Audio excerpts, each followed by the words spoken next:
అయితే అక్కడ అది పెట్టి మళ్ళీ లీక్ చేసి సో ఇది రీజను ఆయన సిఐడి ముందు హాజరయ్యే ముందు మాట్లాడటానికి గల రీజన్ ఇది.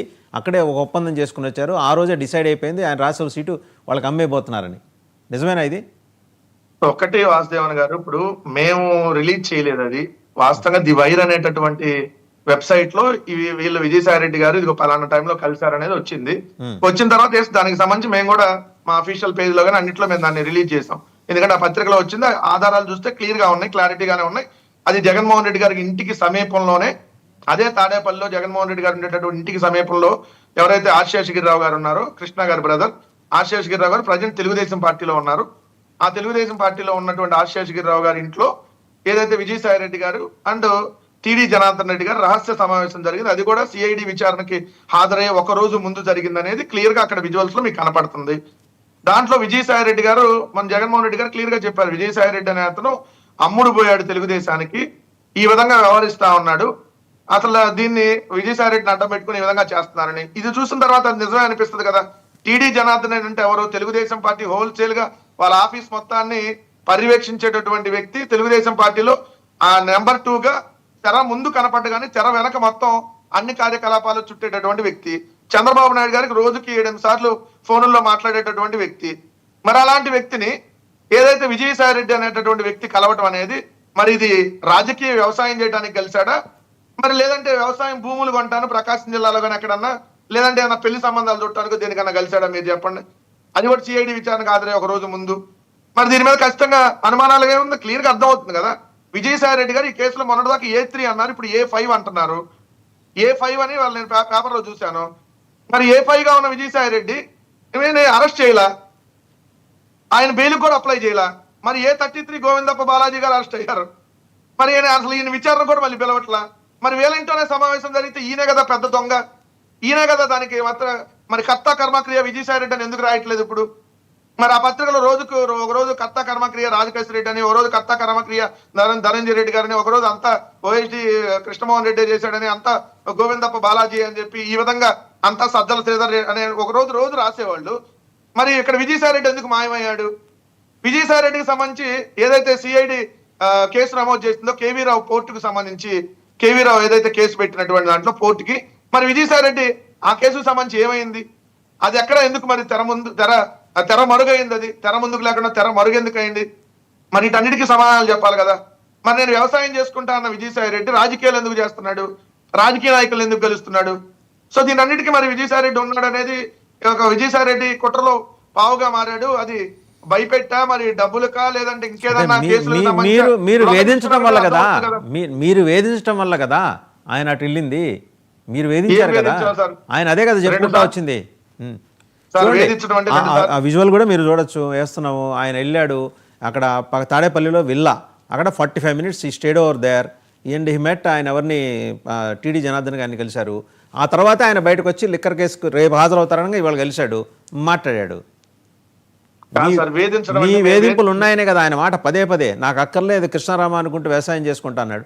ఆయన అక్కడ తాడేపల్లిలో వ్యవసాయం చేస్తున్నాడు, ఇక్కడికి వచ్చి మన లోటస్ పాండ్లో వ్యవసాయం, చాలా చోట్ల వ్యవసాయం చేస్తున్నాడు ఆయన. సార్ మేము వేధించడం అంటే, ఒక్కసారి కూడా సర్పంచ్ గా ఉన్నటువంటి విజయసాయి రెడ్డి గారిని, చార్టెడ్ అకౌంట్ గా ఉన్నటువంటి విజయసాయి రెడ్డి గారిని అత్యంత కీలకమైనటువంటి రాజ్యసభగా 2 సార్లు పంపించడం మేము వేధించడం అయిద్దా? ఆయన్ని విశాఖ ఉత్తరాంధ్ర జిల్లాలకు ఇన్ఛార్జ్ చేయటం మేము చేసిన వేధింప? ఆయన క్రియాశీలకంగా ఆయనకు అనేక బాధ్యతలు అప్పచెప్పడం మేము చేసినటువంటి వేధింప?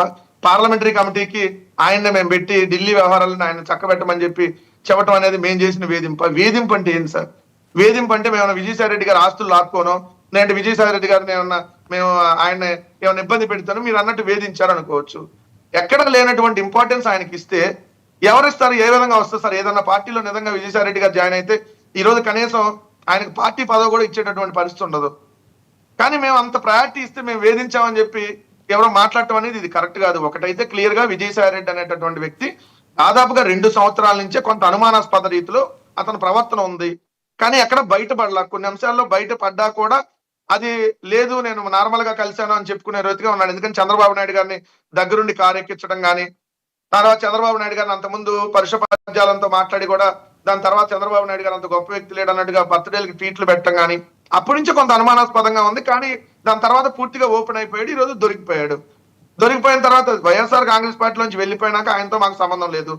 కానీ ఈ రోజు ఆయన తెలుగుదేశం ఆధ్వర్యంలో పనిచేస్తున్నాడు అనేది క్లియర్ గా కనపడతా ఉంది. కనపడతా ఉన్నప్పుడు ఖచ్చితంగా మేము దానికి సంబంధించినటువంటిది ప్రజల్లోకి తీసుకెళ్తాం. ఇది జరుగుతున్నటువంటి వాస్తవాన్ని కూడా ప్రజల్లోకి తీసుకుని వెళ్తాం. ఏ విధంగా వీళ్ళు కేసులు పెడుతున్నారు అనేది కూడా ప్రజలకు మేము ఎక్స్ప్లెయిన్ చేసి చెప్పగలుగుతాం క్లియర్ గా. ఇదైతే క్లియర్ వాస్తవం గారు. అండ్ రెండోదండి, ఇప్పుడు ఇంకొక విషయం, మన జంట హత్యల కేసులకు సంబంధించి ఒకసారి జగన్మోహన్ రెడ్డి గారు ఏం మాట్లాడారో చూసి అటు వెళ్దాం. ఇదే కేసుకు విజయసాయి రెడ్డి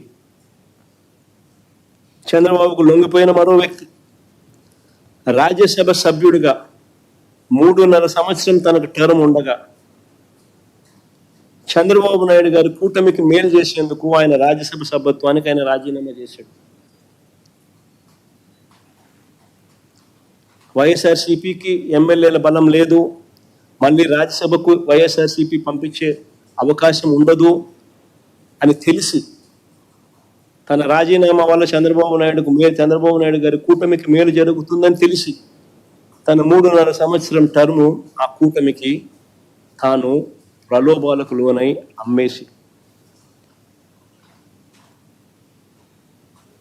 సో అదండి, అంటే కరెక్ట్గా మీరు చెప్పినట్టు సింక్ అవుతోంది. మరి ఆయన వెళ్ళిన తర్వాత ఆయన కలిసి టీడీ జనార్దన్ కలిసిన తర్వాత బయటకు వచ్చి మాట్లాడటం, ఇప్పుడు అదే విషయాన్ని జగన్మోహన్ రెడ్డి గారు ప్రస్తావన చేశారు. అంటే ది వైర్ సంగతి సరే, మీరు కూడా ఏమైనా నిఘా కెమెరాలు పెట్టారా విజయసాయి రెడ్డి గారు ఎంబడి? నిఘా కెమెరాలు లేవు సార్. అక్కడ ఆల్రెడీ బయట కెమెరాలు ఉంటాయి కదా, ఈ విల్లాలు కదా, అది గేటెడ్ కమ్యూనిటీ. ఆ గేటెడ్ కమ్యూనిటీలో ఆల్రెడీ విల్లాలకు ప్రతి విల్లా దగ్గర బయట కూడా సీసీ కెమెరాలు ఉంటాయి. గేటెడ్ కమ్యూనిటీలో కూడా లైన్ మొత్తం కెమెరాల్లో రికార్డ్ అయింది కదా, ఎవరు ఎప్పుడు ఏం వెళ్ళారు, ఎవరు వస్తున్నారు అనేది. ప్రతి గేటెడ్ కమ్యూనిటీలో ఉండేది. ప్రత్యేకంగా దానికి నిఘా పెట్టాల్సిన అవసరం లేదు. నిఘా పెడితే ఇంకా చాలా మీకు తెలియని విషయం ది వైర్కి ఎలా తెలిసింది? మాజీ ముఖ్యమంత్రి గారి నివాసానికి అది దగ్గరలో ఉంది. మీకు తెలియని విషయం మీకన్నా ముందు ది వైర్కి ఎలా తెలిసింది? వాళ్ళు వేసిన తర్వాత కానీ మీరు తెలుసుకోలేని పరిస్థితి ఎందుకు వచ్చింది? లేదు అంటే మేము నిఘా పెట్టలా. ఇప్పుడు మేము నిఘా పెడితే విజయసాయి రెడ్డి గారు ఇంకేమేం చేస్తున్నాడో కూడా మళ్ళీ బయట పెట్టాల్సి వస్తుంది కదా.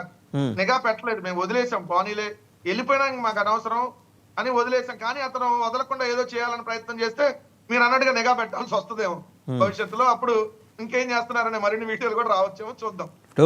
ఇంకా మూడోది, పిన్నెల్లి బ్రదర్స్ ప్రమేయం, ఈ జంట హత్యలు, పల్నాడులో జంట హత్యల కేసు విషయం సంబంధించి బోల్డని కథనాలు వచ్చినాయి.